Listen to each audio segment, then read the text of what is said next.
Welcome back and good morning દોસ્તો.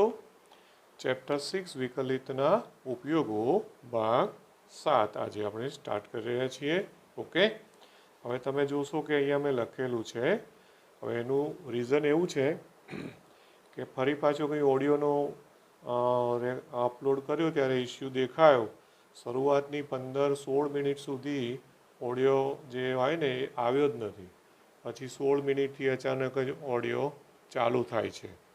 Okay, હવે એનું રીઝન મને કંઈ સમજાયું નથી, એટલા માટે આ ફરીથી હું શરૂઆતનું જે 15-20 મિનિટનું છે, 15-16 મિનિટનું એ ફરીથી લેવું પડશે. પછી વિડીયો એને હું નેક્સ્ટ પેલા સાથે મર્જ કરી દઈશ. તો અહીંયા ધ્યાન આપજો હવે, બરાબર. હું પ્રીમિયર પર કરવાનો હતો, પણ શું પ્રીમિયર કરતાં પહેલાં વળી મેં ચેક કર્યું, એમાં સારું થયું નહીં, તો ફરી પાછો ગઈ વખત જેવો જ પ્રોબ્લેમ થાય. ઓકે, ચાલો હવે પહેલું ભાગ 7માં એક જેબર્સને એક ક્વેશ્ચન મને આપ પૂછેલો કે ભાઈ પેલો 14મો દાખલો છે, એમાં એની ન્યૂનતમ કિંમત -2 એવું આપણે ગણતરીમાં જોયેલું, બરાબર છે. પણ જેબર્સનનું એક એવું હતું, એકચ્યુઅલી એ સાચો છે, પણ ટેક્સ્ટબુકમાં આન્સર -2 આપ્યો છે. ન્યૂનતમ છે ને એ -2 આપ્યો છે.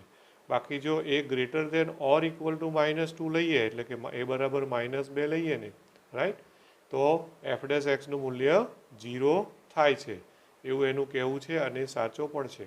અને એટલા માટે તમને યાદ હશે કદાચ કે આપણે એમાં ઓપન ઇન્ટરવલ 1 to 2ની વાત કરેલી, ભલે એણે પેલું ક્લોઝડ આપ્યું છે. એટલે ટૂંકમાં એક્સની કિંમત છે એ 2 લીધી નથી, બરાબર ને. યાદ કરજો, કહેવાય ને ઓપન ઇન્ટરવલમાં આપણે ગણતરી કરી છે. જો તમે ઇક્વલ ટુ ગણ્યો હોત તો પ્રોબ્લેમ થાય છે. એટલે અત્યારે આ એક ટિપિકલ દાખલા તરીકે યાદ રાખજો. ખરેખર જો ક્લોઝ ઇન્ટરવલ પ્રમાણે વિચારો ને તો -2થી મોટી ન્યૂનતમ કિંમત એવું આવે, પણ ટેક્સ્ટબુકમાં આન્સર જોશો તો ન્યૂનતમ કિંમત -2 આપેલી છે. એટલે આ યાદ રાખજો. ઓકે, છતાં હજુ કંઈ કન્ફ્યુઝન હોય જબરસન તો આપણે ફોન પર વાત કરી શકીએ છીએ, બરાબર. ચાલો હવે વિકલિતના ઉપયોગોમાં ત્રીજો પ્રકાર છે દોસ્તો, પ્રકાર નંબર 3. આપણે પહેલાં 2 પ્રકારો કયા જોયા? પહેલું હતું દરમાપક તરીકે હતું, બરાબર. ત્યાર પછી બીજું હતું એ વધતું અને ઘટતું વિધેયને વિકલિતના ઉપયોગોમાં આનો ઉપયોગ આવે તો, બરાબર, વધતું ઘટતું વિધેય. હવે એનો ત્રીજો ટોપિક છે એ છે સ્પર્શક, એટલે કે ટેન્જન્ટ, અને અભિલંબ. અભિલંબ માટે મેથેમેટિકલી નોર્મલ શબ્દ વપરાય છે. આ થોડું ઓકવર્ડ છે આમ એનું ઇંગ્લિશ. અભિલંબ માટે નોર્મલ, ઓકે, રાઈટ. એકચ્યુઅલી લંબ શબ્દ આવે ને, તો લંબ માટે આપણે સામાન્ય રીતે જે લોકો ભાઈ ઇંગ્લિશ વોકેબ્યુલરીથી થોડું ધ્યાન આપતા હોય તો પરપેન્ડિક્યુલર શબ્દ લંબ માટે વપરાય છે, લંબ માટે. પછી સદીશો હોય ને, તો સદીશોમાં બીજો શબ્દ લંબ માટે, 2 સદીશો પરસ્પર લંબ હોય ને તો એના માટે ઓર્થોગોનલ શબ્દ વાપરે છે. શું શબ્દ વાપરે છે? Orthogonal vectors. આ જે લોકો બી અલગ એક્સ્ટ્રા બધું પ્રિપરેશન કરતા હોય એના માટે હું બોલી રહ્યો છું, યાદ રાખી લેવું કે લંબ સદીશો હોય તો લંબ સદીશો માટે ઇંગ્લિશમાં લખેલું આવશે ઓર્થોગોનલ વેક્ટર્સ, બરાબર છે. પછી 2 રેખાઓ પરસ્પર લંબ હશે તો એવું લખેલું આવશે પરપેન્ડિક્યુલર ટુ ઈચ અધર. અને સ્પર્શકની સાથે જ્યારે અભિલંબ શબ્દ વાપરશે ત્યારે એ લોકો પરપેન્ડિક્યુલર બી શબ્દ નહીં વાપરે, ઓર્થોગોનલ પણ શબ્દ નહીં વાપરે, નોર્મલ લખેલું આવશે. ઓકે, કે વક્રના કોઈ ચોક્કસ બિંદુએ દોરેલો અભિલંબ, તો એને ઇંગ્લિશમાં બોલશે a normal drawn at a particular point, બરાબર, ટુ ધ કર્વ, એવું લખેલું આવે. તો આપણને આમ સામાન્ય રીતે નોર્મલનો ગુજરાતી મિનિંગ તમે શું કરો? નોર્મલ એટલે સામાન્ય. એટલે એકચ્યુઅલમાં અહીંયા નોર્મલ એ હંમેશા મેથેમેટિકલી અભિલંબ માટે વપરાય છે, આટલું ધ્યાન રાખજો. ઓકે, હવે પહેલો ટોપિક આવે છે સ્પર્શક, રાઈટ. સ્પર્શકનું ઇંગ્લિશ શું છે? ટેન્જન્ટ. હવે એકચ્યુઅલી તમને અત્યારે બહુ વધારે ડીપમાં માથાકૂટમાં નથી લઈ જતો, પણ ત્રિકોણમિતિમાં તમે જે ટેન ભણો છો ને, સાઇન, કોસ, ટેન, તો ટેન્જન્ટમાંથી જ આ TAN ટેન લીધેલું છે દોસ્તો. ટેન છે ને એનું આખું ફૂલ ફોર્મ, એનું સાચું ફૂલ ફોર્મ જે છે એ ટેન્જેન્ટ જ છે. એટલે તમે જે ટેન થીટા કરો છો તો એકચ્યુઅલમાં એ ટેન્જેન્ટ ઓફ થીટા એવું છે. એટલે થીટા ખૂણે દોરેલો સ્પર્શક એવું થાય છે. હા, એટલે આ બધું ઇન્ટરેસ્ટિંગ છે, પણ હવે અત્યારે એમાં હું જતો નથી. રાઈટ, એટલે ટેન્જેન્ટ. હવે થોડું ધોરણ 11નું મેં ભૂતકાળમાંથી સહેજ યાદ કરવાનું આમાં લખ્યું છે કે ધોરણ 11માંથી જો તમે યાદ કરો તો એમ ઢાળવાળી, બરોબર, એમ ઢાળવાળી અને x1 y1 માંથી પસાર થતી, એમ ઢાળવાળી અને અહીંયા અને આવશે, એમ ઢાળવાળી અને ઓકે x1 y1 બિંદુમાંથી પસાર થતી રેખાનું સમીકરણ એ યાદ છે. શું કહેવાય? ઢાળ બિંદુ સમીકરણ અથવા તો બિંદુ ઢાળ સમીકરણ. એ સમીકરણ આવું હતું, y minus y1 is equal two m into x minus x1. બરાબર, રાઈટ. હવે આ જે સ્પર્શકનું સમીકરણ કેવી રીતે, મેં અહીંયા પાછું આ રેખા કેમ યાદ કરાવી? તો એકચ્યુઅલમાં સ્પર્શક એક રેખા જ છે દોસ્તો. અહીંયા મેં આકૃતિ દોરી છે, એ આકૃતિમાં કયો વક્ર દોર્યો છે? પર્વલય છે. ઓકે, આ પર્વલય દોર્યો છે. અને કયો પર્વલય છે? આ y square is equal to 4ax. અત્યારે આપણે એમાં બહુ ડીપમાં નથી જતા, પણ એનું કોઈ એક ચોક્કસ બિંદુ લીધું છે મેં, બરાબર. એ બિંદુ કયું છે? આ બિંદુ છે, એને મેં નામ આપ્યું છે x1 y1 બિંદુ. અને x1 y1 બિંદુએ આપણે સ્પર્શક દોર્યો છે આ, બરાબર.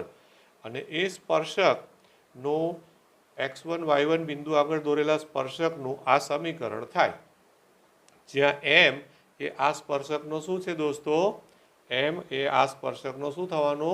ઢાળ થવાનો. ખ્યાલ આવ્યો કે નહીં? આ સ્પર્શકનો શું થવાનો? ઢાળ. હવે તમને યાદ કરાવું કે 11મા ધોરણમાં ઢાળ માટે તમે 3 અલગ અલગ રીતો જાણેલી છે. પહેલું હતું y યામનો તફાવત છેદમાં એ જ ક્રમમાં x યામનો તફાવત, એટલે y2 minus y1 upon x2 minus x1.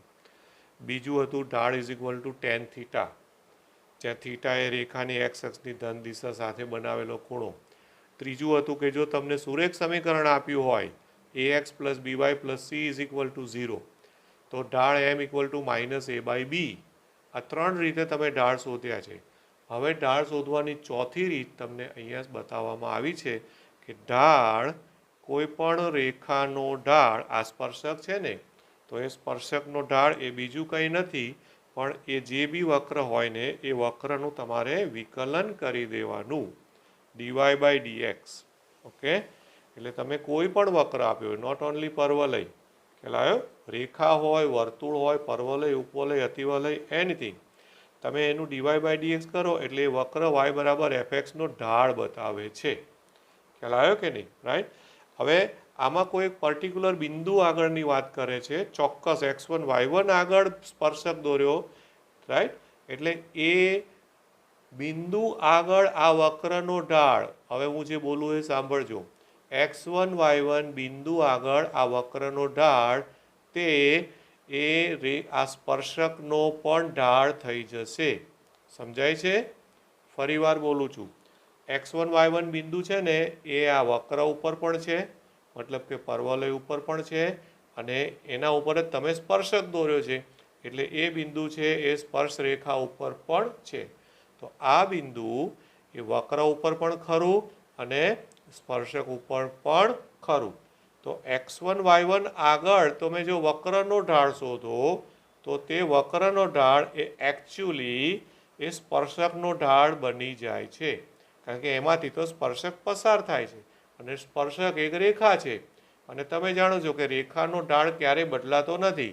x1 y1 આગળ રેખાનો ઢાળ શોધો કે પછી આ કોઈ બીજા બિંદુ આગળ અહીંયા કોઈ જગ્યાએ શોધો, આ રેખા ઉપર કોઈ બી જગ્યાએ શોધો, ઢાળ રેખાનો ક્યારેય ચેન્જ થતો નથી.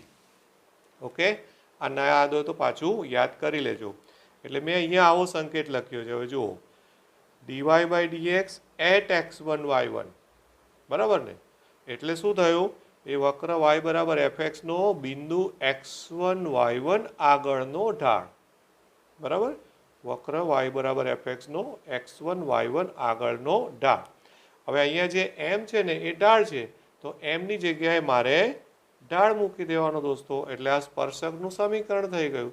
તો y માઇનસ y1 બરાબર m into x minus x1. 11 standard જ છે, પણ અહીંયા ઢાળ શોધવા માટે તમારે વિકલન કરવાનું છે, આટલું નવું છે. બાકી તમે ઓલરેડી 11માં ઢાળ બિંદુના દાખલાઓ ગણ્યા છે, એની એ જ વસ્તુ અહીંયા છે, એવું કહી શકાય. બરાબર કે અહીંયા ઢાળ લખી કાઢ્યો જો, બરાબર કે નહીં? dy by dx x1 y1 at x1 y1 આ સ્પર્શકનું સમીકરણ થયું. ઓકે, હવે આ જે ચર્ચા કરીએ સ્પર્શકની થઈ દોસ્તો. હવે આવશે અભિલંબ. હા ને, અભિલંબ. હવે અભિલંબનું મેં પાછળ બતાવેલું છે. હવે અભિલંબ શું છે એ જોજો. લંબ શબ્દ તો આવ્યો છે, એટલે એમાં કંઈક ને કંઈક લંબ તો બનતું જ હશે, પણ હવે એને અભિલંબ કેમ કહે છે એને ઇંગ્લિશમાં નોર્મલી ખાસ યાદ રાખજો. એટલે હવે છે ને મેં ફરીવાર આકૃતિ દોરી છે અહીંયા, કે પાછળની આકૃતિમાં દોરે બધું કન્ફ્યુઝન થાય સ્પર્શકના ટોપિક સાથે, એટલા માટે. હવે પહેલાં આકૃતિ છે ને એ જુઓ, પછી એની અહીંયા વ્યાખ્યા જોઈશું. ફરી એનો એ જ વક્ર દોર્યો છે મેં, ફરીથી એનો એ સ્પર્શક દોર્યો છે. ઓકે, બિંદુ પણ મેં x1 y1 લીધું છે, બરાબર છે? ઓકે, હવે જુઓ અહીંયા તમને આ કાટખૂણો દોરેલો દેખાય છે, કાટખૂણો, રાઈટ? હા, પિંક કલરનો. અને આ એક રેખા દોરેલી છે બ્લેક કલરની, જેને મેં અભિલંબ નામ આપ્યું છે. દેખાયું? રાઈટ? તો પછી આ આકૃતિ પરથી મને અભિલંબની વ્યાખ્યા કોઈ પૂછે, હું તમને આકૃતિ દોરીને આપું અને પછી કહું કે ચાલો અભિલંબની વ્યાખ્યા બોલો, તો શું થાય? રાઈટ? તો આ એની વ્યાખ્યા, હમણાં ઉપરવાળું હમણાં ના જોશો, આ એની વ્યાખ્યા. અભિલંબ એટલે, આકૃતિમાં જોતા જજો, અભિલંબ એટલે સ્પર્શકને સ્પર્શ બિંદુએ દોરેલો લંબ. ધ્યાનથી જુઓ, સ્પર્શકને કઈ જગ્યાએ લંબ દોરવાનો? સ્પર્શ બિંદુએ દોરેલો લંબ. ઓકે, ઘણા શું બોલે છે ખબર છે? શોર્ટકટમાં હું પૂછું ને કે ચલો અભિલંબ એટલે શું, તો કે સ્પર્શકને લંબ રેખા એટલે અભિલંબ.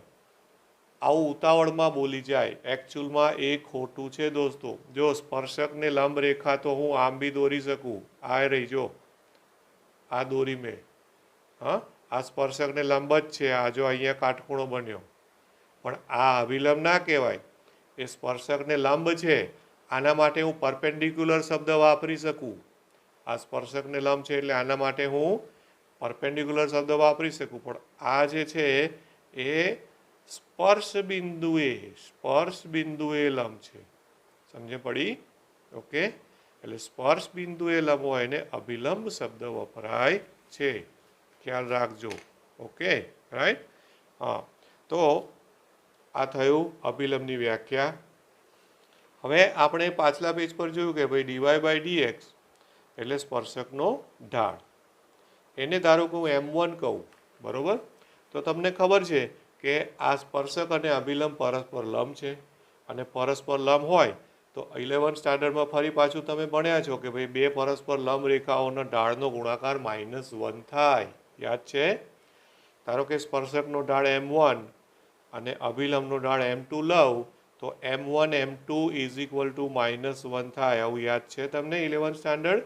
ઓકે, એટલે આનો ઢાળ સ્પર્શકનો dy બાય dx હોય તો અભિલંબનો ઢાળ જે છે તે તેનો વ્યસ્ત અને વિરોધી લખી દેવાનો, વ્યસ્ત અને વિરોધી. ઓકે, એટલે -1 dy બાય dx આવું લખી દેવાનું, બરાબર ને? રાઈટ? સપોઝ કે ભાઈ સ્પર્શકનો ઢાળ 2 હોય તો અભિલંબનો -1/2. સ્પર્શકનો ઢાળ -5 હોય તો અભિલંબનો ઢાળ 1/5. ઓકે, વ્યસ્ત અને વિરોધી એટલે ઢાળનો ગુણાકાર કરો ને એટલે -1 જ થાય. પછી અભિલંબનું સમીકરણ શું થાય?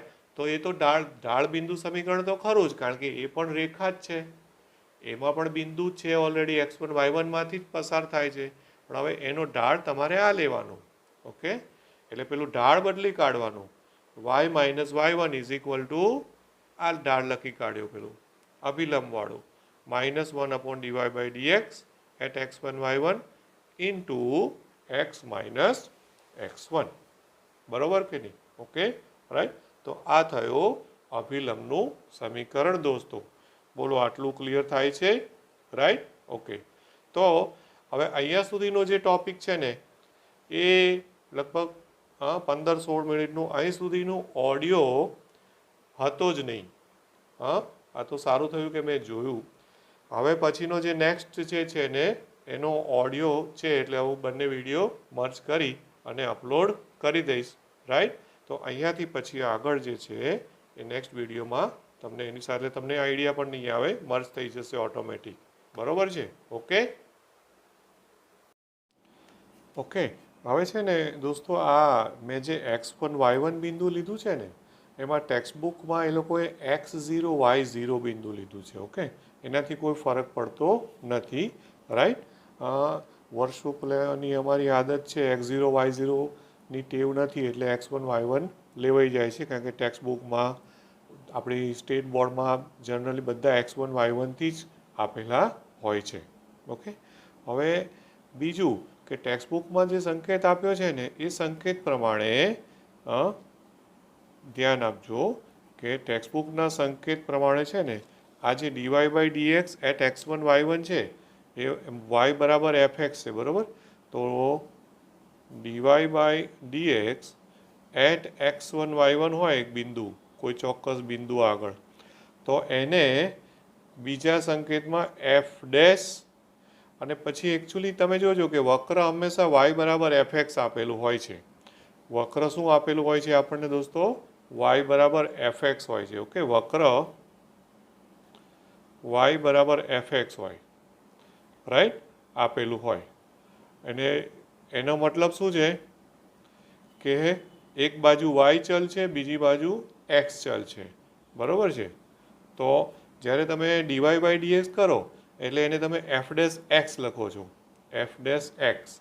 તો તમે x1 y1 બિંદુ હોય ને તો એને પછી એ લોકો સંકેતમાં ટેક્સ્ટબુકમાં f ડેશ x 0 લખ્યું છે, તો અહીંયા મારા પ્રમાણે સંકેત લખવો હોય તો f ડેશ x 1 થાય.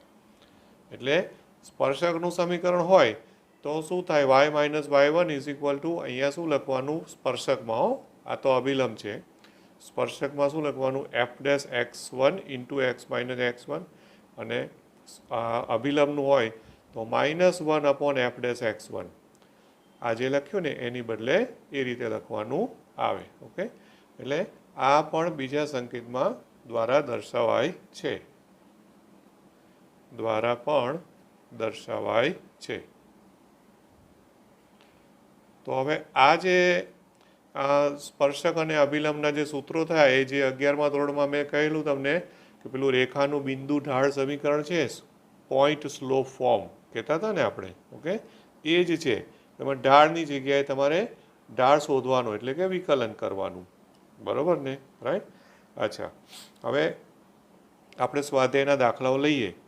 એની પહેલાં આમ તો હું તમને પાછું કોઈને એવો પ્રશ્ન થતો હોય મનમાં કે ભાઈ dy બાય dx એટલે ઢાળ કેવી રીતે, એવો મનમાં પ્રશ્ન થતો હોય તો એના માટે થઈ અને હું તમને એક ખાલી રેખાનું ઉદાહરણ આપું છું. રેખાનું ઉદાહરણ આપું છું. આ નોંધ છે એ નોંધને આપણે નંબર 1 આપું છું. આ નોંધ નંબર 1 છે. પછી બીજી નોંધ કે આપણે રેખા લખો, સુરેખ સમીકરણ એટલે રેખા, એનું ax plus by plus c બરાબર 0. હવે આ રેખાનો ઢાળ એટલે m 11મા ધોરણમાં તમારી પાસે એનું સૂત્ર છે -a બાય b. યાદ છે ને? આ ઢાળનું સૂત્ર છે. રાઈટ. હવે તમે આ જે રેખા છે ને એનું તમે એક્સની સાપેક્ષે વિકલન કરો. આનું એક્સની સાપેક્ષે વિકલન, તો D by dx of ax plus by plus c is equal to D by dx of 0. Right. 0નું તો 0 જ થવાનું, cનું પણ 0 થવાનું. માટે એ એક્સનું શું થશે? એ સાંકળ નિયમ આમાં આવશે નહીં. byનું શું થશે? b અચળ એમનો એમ, અને yનું શું થવાનું દોસ્તો?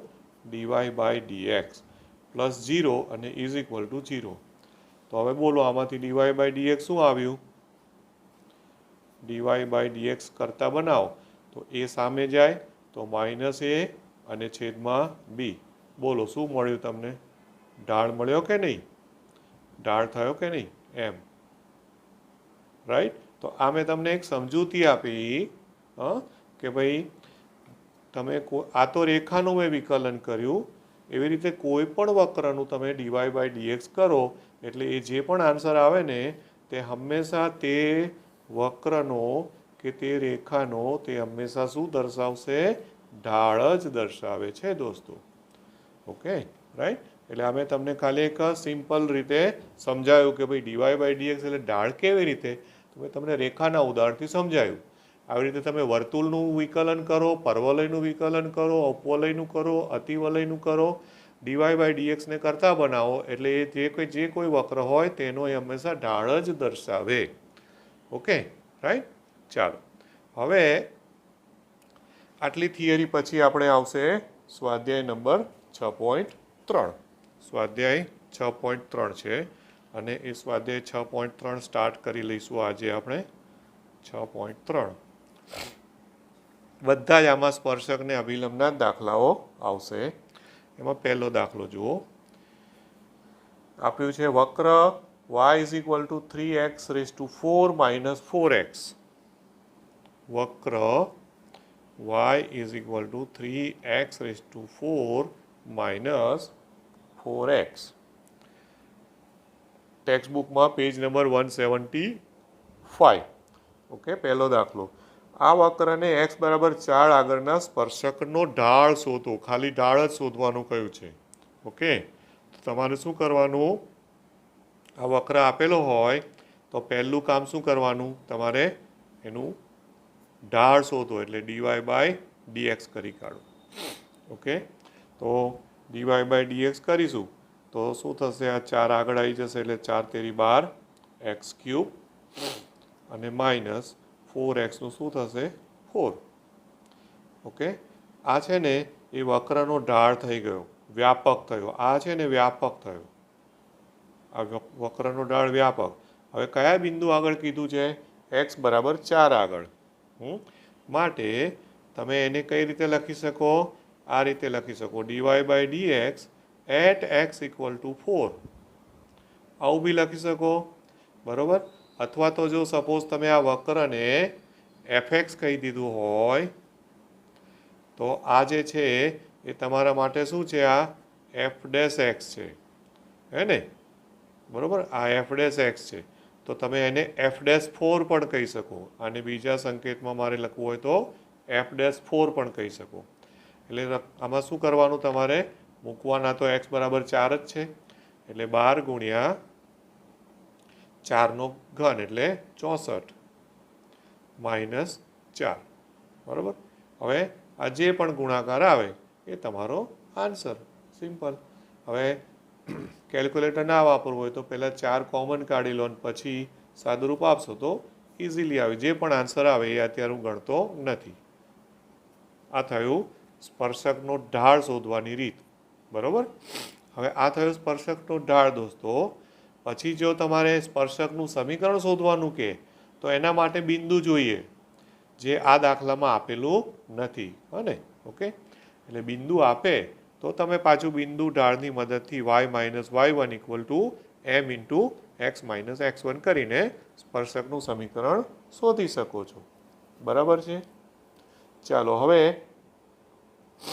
ત્યાર પછી ત્રીજો દાખલો લઈએ. દાખલા નંબર 3ની રકમ જોજો. ત્રીજો દાખલો છે. ત્રીજા દાખલામાં રકમમાં વક્ર શું આપ્યો છે આપણને? ત્રીજા દાખલામાં y is equal two x³ - x plus 1. y is equal two x³ - x plus 1. આ વક્રના જે બિંદુનો x યામ 3 હોય તે બિંદુ આગળ સ્પર્શકનો ઢાળ શોધો. એટલે ઇનડાયરેક્ટલી તો એનું એ જ થયું ને. અહીંયા એવું કીધેલું કે x બરાબર 4 માટે સ્પર્શકનો ઢાળ શોધો તો આમાં એનું એ જ થયું એકચ્યુઅલમાં. આનું તમે ડીવાય બાય ડીએક્સ કરો. બરાબર. તો ડીવાય બાય ડીએક્સ એટલે 3x² -1 થયું, બરાબર. માટે હવે એવું કીધું છે કે જે બિંદુ આગળ x આમ 2 હોય એટલે કે dy by dx at x is equal to 2, એની એ જ વસ્તુ સેમ કોપી, બરાબર.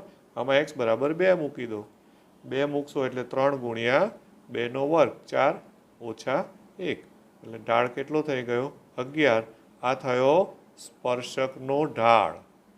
આન્સર સ્પર્શકનો કયા આગળ ઢાળ? x બરાબર 2 આગળ ઢાળ. હો, સ્પર્શકનો x બરાબર 2 આગળ ઢાળ થયો. Okay, right. તો આ રીતે ઢાળ શોધવાના પ્રશ્નો આવશે, બરાબર. ત્યાર પછી 5મો દાખલો લઉં છું. 5મો દાખલો છે એમાં હવે અભિલંબની વાત કરી છે. દાખલા નંબર 5.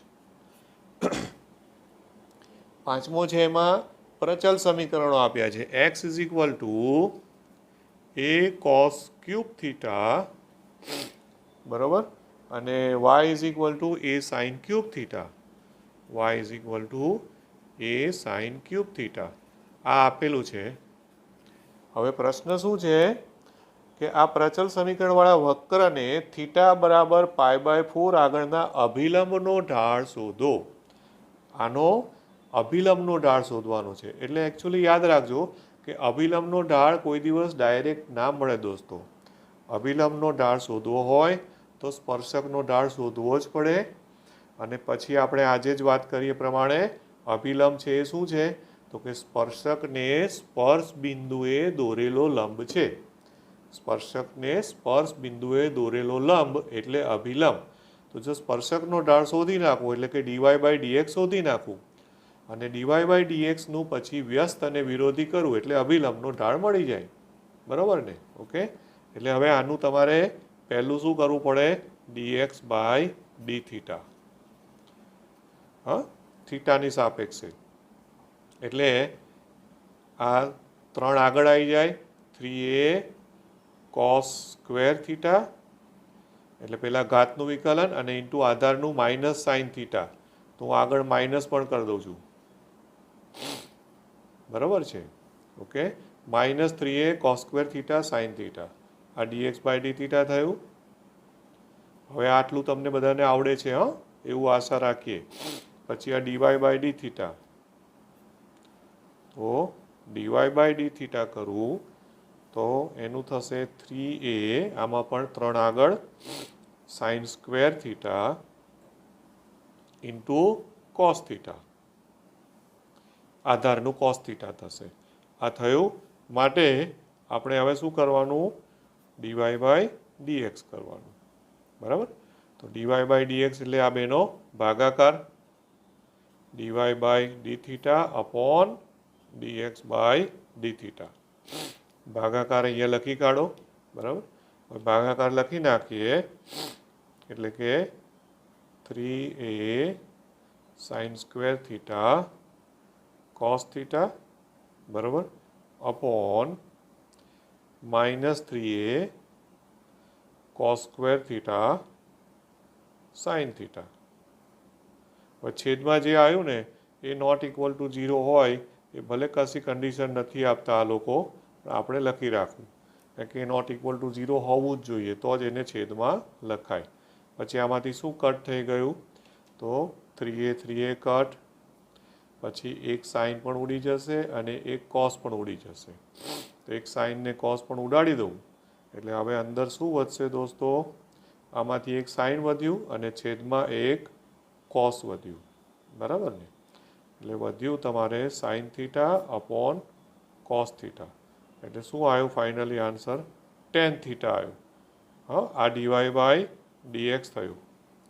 આ છે ને સ્પર્શકનો ઢાળ થયો, ધ્યાન રાખજો. આ જે છે એ સ્પર્શકનો ઢાળ છે. આપણને સ્પર્શકનો ઢાળ નથી પૂછ્યો દોસ્તો, આપણને શું પૂછ્યું છે? અભિલંબનો ઢાળ. તો પછી અભિલંબનો ઢાળ શું થશે? આનું વ્યસ્ત અને વિરોધી. તો અભિલંબનો ઢાળ બરાબર -1 અપોન ડીવાય બાય ડીએક્સ કરવાનું. એટલે કે શું થાય અભિલંબનો ઢાળ -1/tan થીટા, બરાબર, એટલે કે -cot થીટા. આ અભિલંબનો ઢાળ થયો. અને હવે કયા બિંદુ આગળ કહ્યું છે એમણે રકમમાં જુઓ તો થીટા બરાબર π/2 આગળ અભિલંબનો ઢાળ શોધો, આવું કહ્યું છે, બરાબર ને. π/2 છે, કયું છે? π/4 છે. થીટા બરાબર, ઓકે, પાંચમા દાખલામાં થીટા બરાબર π/4 આગળ અભિલંબનો ઢાળ. તો થીટા બરાબર π/4 આગળ, બરાબર, તો અહીંયા થીટા બરાબર π/4 મૂકો તો cot π/4 એટલે 1, આગળ માઇનસ છે એટલે કે અભિલંબનો ઢાળ કેટલો આવી જશે? તો કે ભાઈ અભિલંબનો ઢાળ બરાબર -1 cot π/4 એટલે કે -1. આ તમારો આન્સર. ઓકે, બરાબર ને. તો આ રીતે તમારે હવે જો શરૂમાં જે દાખલાઓ આવે ને એમાં બધી ઢાળની જ વાત કરેલી છે. ઓકે, છઠ્ઠા દાખલામાં પણ ઢાળ શોધવાનું કહ્યું છે, રાઈટ. હવે સાતમો દાખલો જુઓ, દાખલા નંબર 7. સાતમો દાખલો, એમાં થોડુંક હવે આગળ વધાર્યું એ લોકોએ કામ. સાતમો દાખલો, એની રકમ એવી છે કે વક્ર આપ્યો છે y = x³ - 3x² - 9x + 7, x³ - 3x², અને આ વક્ર આપેલો છે, બરાબર. હવે આ વક્રને જે બિંદુઓ આગળના સ્પર્શકો x અક્ષને સમાંતર હોય તે બિંદુઓ શોધો. રકમ ટેક્સ્ટબુકમાં જોજો. સ્પર્શકો, જે બિંદુ આગળ સ્પર્શકો x અક્ષને સમાંતર. તો હવે તમે ધ્યાન રાખજો કે x અક્ષને સમાંતર સ્પર્શક એટલે શું? સમક્ષિતિજ કહેવાય કે નહીં? x અક્ષને સમાંતર, હમણાં હું પહેલાં dy/dx કરીને લખી જ કાઢું, બધું મોઢે બોલીશું તો નહીં ખબર પડે. પહેલાં આનું dy/dx કરી કાઢું. dy/dx કરો એટલે કે 3x² - 6x - 9 થશે, બરાબર ને. ઓકે, હવે આ તો સ્પર્શકનો ઢાળ થયો. dy/dx કર્યું એટલે હંમેશા એને તમે સ્પર્શકનો ઢાળ કહી શકો, બરાબર. હવે જ્યારે સ્પર્શક x અક્ષને સમાંતર હોય ત્યારે જ એનો ઢાળ 0 થાય. તમને ખબર છે, અહીંયા એવું કીધું છે કે x અક્ષને સમાંતર હોય સ્પર્શકો તે બિંદુઓ શોધો. તો જો સ્પર્શકો x અક્ષને સમાંતર હોય, રાઈટ, x અક્ષને સમાંતર એટલે બીજી રીતે કેવું હોય તો એને સમક્ષિતિજ પણ કહેવાય, બરાબર ને. સમક્ષિતિજ સ્પર્શકો કહેવાય. સમાંતર હોય તો તે બિંદુઓએ, બરાબર, જે જગ્યાએ સ્પર્શક x અક્ષને સમાંતર હોય ને તેવા બિંદુઓએ આ જે dy/dx હોય ને એટલે એનો ઢાળ, એ ઢાળ છે ને એ હંમેશા શું થાય? 0 થાય. ઢાળ 0 થાય એટલે શું કહેવાય? dy/dx બરાબર 0 થાય. ઢાળ 0 એટલે કે dy/dx બરાબર 0 થાય. ઓકે, અચ્છા, હવે dy/dx આ રહ્યું, એને બરાબર 0 મૂકી દો. આપણને બિંદુઓ શોધવાના કયા છે એટલે આને 0 મૂકશો ને એટલે તમને x મળશે. જો 3x² - 6x - 9 બરાબર 0. ઓકે, 3 કોમન જ કાઢી લો અને સામે 0ના છેદમાં જતા રહેશે એટલે x² - 2x - 3, બરાબર. હવે આના અવયવ પાડી દો, બરાબર. હવે આના અવયવ પાડીએ તો -3 + 1, 3 × 3 થશે ને, -3 + 1 થઈ જશે એટલે x - 3 અને x + 1, -3 + 1 એટલે -2 થાય ને. ડાયરેક્ટ તમે લખી શકો, હો, બરાબર, = 0. માટે x બરાબર 3 અથવા એક્સ બરાબર -1, રાઈટ. હવે આ જે એક્સ મળ્યા એ એક્સ ઉપરથી વાય શોધવા પડે, કારણ કે આપણને બિંદુઓની વાત કરી છે. ફરી રકમમાં જુઓ કે આ જે બિંદુઓએ આગળના સ્પર્શકો એક્સ અક્ષને સમાંતર હોય તે બિંદુઓ શોધો. તો આ એક્સ યામ મળ્યા એટલે આન્સર પૂરો નથી થઈ જતો, એના ઉપરથી વાય યામ શોધવાનો. તો એક્સ બરાબર 3 લો અને પછી જે રકમ હોય ને એમાં મૂકવાનું, ધ્યાન રાખજો, ઢાળમાં નહીં, કારણ કે આ વાય છે તો એમાં એક્સ બરાબર 3 મૂકી દો એટલે 3³ એટલે કે 27, પછી -3 × 3² એટલે ફરી પાછું 27, 3 × 9, પછી -9 × 3, આ પાછું 9, આ 3 નવા, આ 9 તેરી એટલે ફરી પાછું 27 થવાનું, 9 3 અને +7, બરાબર ને. તો હવે આમાં જુઓ કે 27 - 27 કટ થઈ જાય છે, બરાબર. એક્સ બરાબર 3 લીધા એટલે, માટે y = -27 અને +7. તો કયું બિંદુ આવ્યું? વાય યામ કેટલા મળ્યા તમને? -20 મળ્યા. તો એક્સ બરાબર 3 લો તો y બરાબર -20 મળ્યા. હવે એક્સ બરાબર -1 લો, એક્સ બરાબર -1 લો.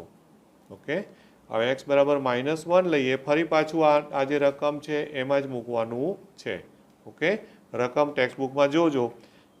એટલે y બરાબર -1³ એટલે -1, પછી -3 × -1² એટલે +3, ટેક્સ્ટબુકમાં ધ્યાન આપજો. -9 × -1 એટલે +9 અને +7. ઓકે, આ તમને આ વાય યામ મળશે. એટલે કે 9 ને 3 12, 12 ને 7 19, 19 - 1 એટલે કયું બિંદુ આવ્યું? 18.